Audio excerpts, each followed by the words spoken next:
तो भारताची जी वाटचाल आहे त्या वाटचाली संदर्भामध्ये मी सांगेन. आपण बघतोय की असं म्हटलं जातं की 150 वर्षापेक्षा जास्त काळ इंग्रजांनी भारतावर राज्य केलं.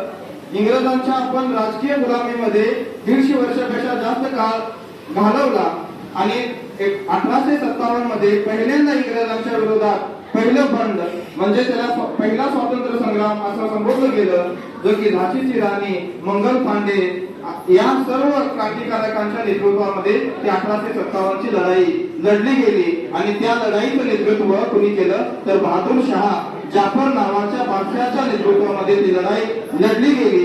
आणि त्याच वेळेला इंग्रजांच्या सत्तेला हादरे देण्याचं काम या सर्व क्रांतिकारांनी केलं. त्यांचं लढण्याचा लढाऊपणा या पद्धतीचा होता. त्या संदर्भामध्ये झाशीच्या राणी संदर्भामध्ये सुभद्रा कुमारी चौहान नावाची एक कवयित्री म्हणते, गुंदो लोके हर बोलू सुनी ये कहाणी ती, खूप लढी मर्दानी ये झाशीवाली राणी ती. म्हणजे झाशीच्या राणीची जी वीरता आहे, एकेकडती छोट्या मुलाला घेऊन इंग्रजांच्या विरोधात लढणारी झाशीची राणी, बहादूर शाह जाफर यांच्या नेतृत्वात लढणारे ते तत्कालीन जे 1857च्या लढा उठावामध्ये सर्व स्वातंत्र्य सेनानी. आपण बघतोय की आपल्या भारताची परंपरा हीच राहिलेली आहे की मजहब नहीं सिखाता आपस में बैर रखना, हिंदू है हम वतन है हिंदुस्तान हमारा. म्हणजे कोणताही धर्म जात भेद न करता स्वातंत्र्याची लढाई ही सर्व धर्माच्या सर्व जाती धर्माच्या लोकांनी मिळून लढली. आणि त्याचं नेतृत्व त्या काळी पहिल्या लढ्यामध्ये बहादूरशाह जाफर यांनी केलं. भारताच्या स्वातंत्र्य लढाईची वाटचाल करत असताना त्याबरोबर सामाजिक सुधारणाचा तोही काळ होता.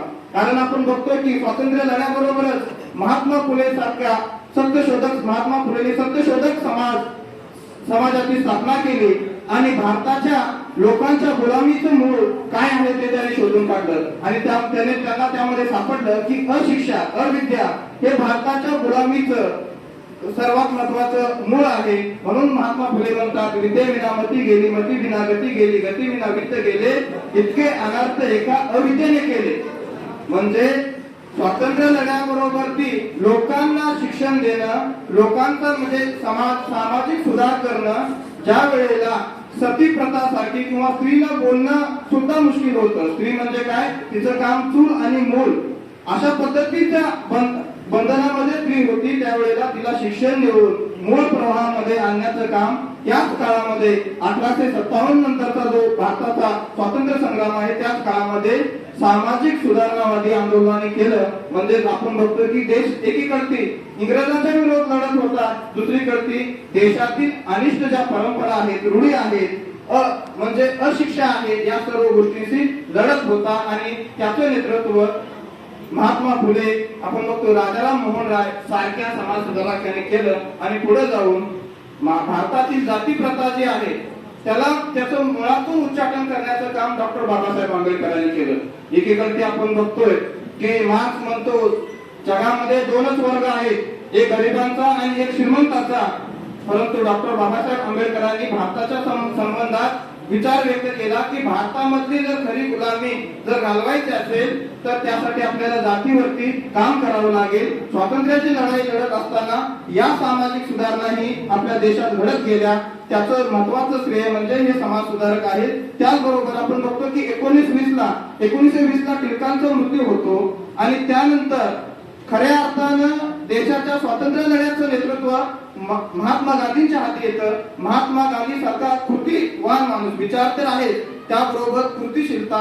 नेत्याकडची एक गोष्ट महत्वाची आहे की त्याच्याकडची कृती कार्यक्रमी असावा आणि विचारही असावा. आणि महात्मा गांधीनं या दोन्ही गोष्टी एकत्रित केल्या आणि देशाला अहिंसेच्या मार्गाने कसं स्वातंत्र्य मिळवून देता येईल या दृष्टीनं प्रयत्न केले. महात्मा गांधीने एकीकडे स्वातंत्र्याचा लढा लढत असताना सामाजिक सुधारणेला सुद्धा महत्व दिलेलं आहे. आपण बघतोय की महात्मा गांधींच्या नेतृत्वामध्ये असहकार आंदोलन झालं असेल, त्याचबरोबर त्याच दरम्यान एकीकडे आपण बघतोय सशस्त्र क्रांतिकारी आंदोलन चाललं. त्यामध्ये भगतसिंग, सुखदेव, राजगुरू यासारखे क्रांतिकारक. भगतसिंग म्हणतात की इन्कलाब की तलवार विचारों के सांग पर तेज होती है. कोणतंही आंदोलन, कोणताही लढा लढण्यासाठी विचार हा महत्वाचा आहे. त्यामुळे ते म्हणतात की इन्कलाब म्हणजे क्रांती क्रांति की तलवार विचारों के साथ प्रत्येक होती है आणि देशाला स्वातंत्र्य मिळवून देण्यासाठी भगत सिंग, सुखदेव, राजगुरु यांनी सरफरोशी की तमन्ना अब हमारे दिल में है कि जोर कितना है बाजुए कातिल में है अशा पद्धतीची गझल गात हसत हसत फाशीच्या फंदावरती जाणारे हे क्रांतिकारी आहेत. आणि भगतसिंग, सुखदेव, राजगुरू यांच्या स्वप्नातील जे स्वातंत्र्य होतं ते स्वातंत्र्य फक्त आणि फक्त गोरे इंग्रज जाऊन काळे लोक तिथे येऊन सत्ता गाजवतील किंवा सरकार स्थापन करतील अशा पद्धतीचं स्वातंत्र्य भगतसिंगाच्या संकल्पनेतील नव्हतं. भगतसिंग म्हणतात की मानवाला मानवासारखं वागणूक देणार मानवता केंद्रित स्वातंत्र्य हे आपल्याला हवं आहे. तर अशा पद्धतीने आपला एकीकडे भारताचा स्वातंत्र्य लढा चालू होता आणि बघतोय आपण की 1942 ला महात्मा गांधीने, आपण म्हणतो महात्मा गांधी अहिंसावादी होते, तर तो महात्मा गांधींनी सुद्धा 1942 साली गांधीजींनी नारा दिला, करेंगे या मरेंगे, भारत छोडो. इंग्रजांना त्यांनी आव्हान केलं की चले जाओ, आता तुमचं या देशामध्ये कोणतंही कशाही पद्धतीचं काम नाही, आमचा देश चालवण्यास आम्ही सक्षम आहोत. 8 ऑगस्टला मुंबईच्या गवालिया टँकवरून इंग्रजांना चले जाओची घोषणा केली आणि त्यानंतर त्याच रात्री भारतीय स्वातंत्र्य चळवळीतील जे प्रमुख क्रांतिकारी आहेत त्या क्रांतिकाऱ्यांना इंग्रजांनी अटक केली. इंग्रजांना असं वाटलं की प्रमुख नेत्यांना अटक केल्यानंतर हे स्वातंत्र्याची जे चळवळ आहे, हे भारत छोडो आंदोलन आहे, ते संपूर्ण बंद होईल. परंतु ही लढाई त्यानंतर जनतेने घेतली आणि आपण बघतोय की आपल्या जिल्ह्यातील बरेच क्रांतिकारक आहेत. यशवंतराव चव्हाण असतील, वसंतदादा पाटील असतील, डॉक्टर बापूजी साळुंखे असतील, जी.डी. बापू लाड असतील, अशा या क्रांतिकारांनी भूमिगत राहून स्वातंत्र्याची चळवळ पुढे नेली आणि त्याचीच फलश्रुती म्हणून 15 ऑगस्ट 1947 रोजी भारताला स्वातंत्र्य मिळालं. आणि भारताला स्वातंत्र्य म्हणजे ते असं स्वातंत्र्य नाही, त्याच वेळेला 14 ऑगस्ट 1947 रोजी भारतासारख्या विशाल देशाचे 2 तुकडे करून इंग्रज गेले. इंग्रजांनी राज्यच या पद्धतीने केलं होतं की फूट डालो राजनीती करो, फूट पाडा आणि राज्य करा, अशा पद्धतीची नीती अवलंबून पहिल्यांदा भारताचे विभाजन करून इंग्रज भारत सोडून गेले. परंतु त्यानंतर 1947 नंतर भारत स्वातंत्र्य झाल्यानंतर भारताचे पहिले पंतप्रधान म्हणून पंडित जवाहरलाल नेहरूंनी काम केलं आणि त्याचबरोबर संविधान सभेची स्थापना झाली आणि त्या संविधान सभेचे प्रमुख म्हणून डॉक्टर बाबासाहेब आंबेडकर यांची नेमणूक झाली. आणि डॉक्टर बाबासाहेब आंबेडकरांनी भारतातील प्रत्येक वर्ग, प्रत्येक समूहाला कसा न्याय मिळेल या दृष्टीने भारताचं संविधान निर्माण केलं. आपण बघतोय की 19व्या शतकामध्येही युरोप खंडामध्ये स्त्रियांना मतदानाचा अधिकार नव्हता, स्त्रियांना ते मतदानाचा अधिकार लढून मिळवावा लागला. परंतु भारतीय संविधान असं क्रांतिकारी संविधान आहे, भारतीय संविधानामध्ये पहिल्यापासूनच अशी तरतूद केली होती की स्त्रियांनाही मतदानाचा अधिकार आहे. जी व्यवस्था होती, ज्या व्यवस्थेमध्ये स्त्रीला चूल आणि मूल, स्त्री बोलणारी स्त्री, जी मानसिकता होती त्या काळातील वर्चस्ववादी मानसिकता, बोलणारी स्त्री कशी असते, वाईट असते, अशा मानसिकतेला छेद देऊन संविधान निर्मात्यांचा जो दृष्टिकोन आहे त्यांनी असा चांगला दृष्टिकोन आपल्या देशाच्या समोर मांडला की स्त्रियांना त्यांचे अधिकार दिले. त्यानंतर आपण बघतो की हिंदू कोड बिल नावाचं एक कायदा केला आणि त्या कायद्यामध्ये स्त्रियांसाठी डॉक्टर बाबासाहेब आंबेडकरांनी बऱ्याच तरतुदी केल्या. तो हिंदू कोड बिल लागू होताना सुद्धा डॉक्टर बाबासाहेब आंबेडकरांना बराच संघर्ष करावा लागला. त्या संदर्भात जर तुम्हाला अधिक जाणून घ्यायचं असेल तर इंडिया आफ्टर गांधी नावाचं रामचंद्र भुवांचं एक पुस्तक आहे, भारत गांधी के बाद, मराठीमध्ये आहे. ते पुस्तक तुम्ही वाचू शकता. त्यामध्ये डॉक्टर बाबासाहेब आंबेडकरांनी जो संघर्ष केला आजच्या स्त्रियांसाठी, आज स्त्रिया आहेत. स्वातंत्र्यपूर्व काळामध्ये महात्मा फुले आणि सावित्रीबाई फुलेंचा जो संघर्ष आहे तो स्त्रियांच्या संदर्भामध्ये स्वातंत्र्योत्तर काळामध्ये, संविधान निर्मात्याच्या काळामध्ये डॉक्टर बाबासाहेब आंबेडकरांनी केलेला आपल्याला दिसून येतो. आणि स्वातंत्र्यानंतरची जी देशाची वाटचाल आहे, आज आपला देश 75 वर्ष झालेले स्वातंत्र्याला आणि 75 वर्षामध्ये देशाचा विकास कसा होत गेलाय याकडे जर आपण एकदा पाहिलं तर देशाचे पहिले पंतप्रधान पंडित जवाहरलाल नेहरू यांचा जो दृष्टिकोन होता तो दृष्टिकोन खूप व्यापक असा होता.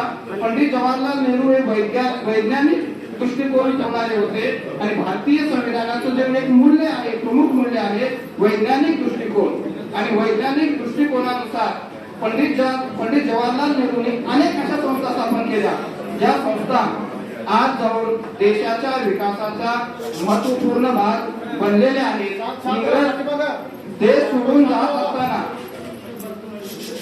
इंग्रज देश सोडून जात असताना या देशावरती कर्ज होतं. या देशाची अशी कोणतीही क्षमता नव्हती की काही नवीन निर्मिती, काही गोष्टी निर्माण करण्याची, परंतु पंडित जवाहरलाल नेहरू सारखा देशाला पहिला पंतप्रधान मिळाला आणि त्यांचा जो व्यापक दृष्टिकोन आहे त्या दृष्टिकोनामधून आपण बघतोय की अनेक महत्वाच्या संस्था, IIT असेल, IIT सारख्या अनेक महत्वाच्या संस्था पंडित जवाहरलाल नेहरूंनी निर्माण केल्या. अनेक शास्त्रज्ञांना बरोबर घेऊन देशाच्या विकासाला चालना पंडित जवाहरलाल नेहरूंनी केली.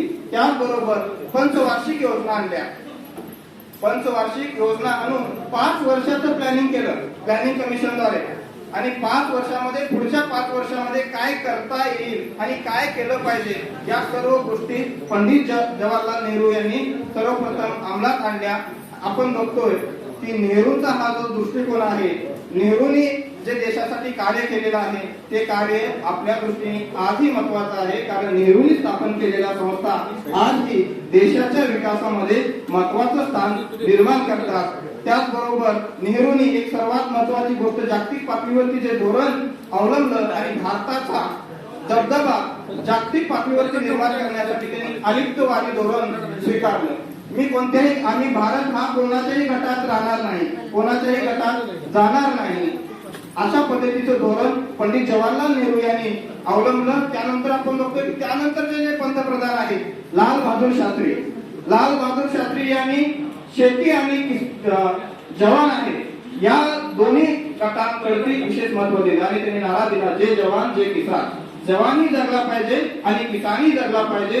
या पद्धतीचं धोरण लाल बहादूर शास्त्री यांनी अवलंबून देशाच्या विकासामध्ये पुढचं पाऊल उचललं. त्यानंतर देशाचे पंतप्रधान पदावरती पहिल्या महिला पंतप्रधान म्हणून इंदिरा गांधी विराजमान झाल्या आणि इंदिरा गांधींनी ज्या बँका आहेत त्यांचं राष्ट्रीयकरण केलं. त्याचबरोबर देशाला आपल्या बऱ्याच वेळेला परकीय शत्रूकडून जो धोका निर्माण होत होता, पाकिस्तान सारखा देश असेल तर पाकिस्तान सारख्या देशाचे 2 विभाग करून बांगलादेश निर्मिती करण्याचं महत्वपूर्ण काम इंदिरा गांधी यांच्या नेतृत्वात झालं. अशा कणकर पंतप्रधान आपल्या देशाला इंदिरा गांधी यांच्या रूपात लाभलेले आहेत आणि इंदिरा गांधींनी जी धोरणं आपली स्त्रियांच्या संदर्भामध्ये स्त्री अभ्यास केंद्र इंदिरा गांधींच्या काळात सुरुवातीला झाली की स्त्रियांच्या संदर्भात अभ्यास करणं, स्त्रियांच्या समस्या संदर्भात अभ्यास करणं, यासारख्या अनेक गोष्टी इंदिरा गांधी यांच्या कार्यकाळामध्ये आपल्याला झालेल्या दिसून येतात.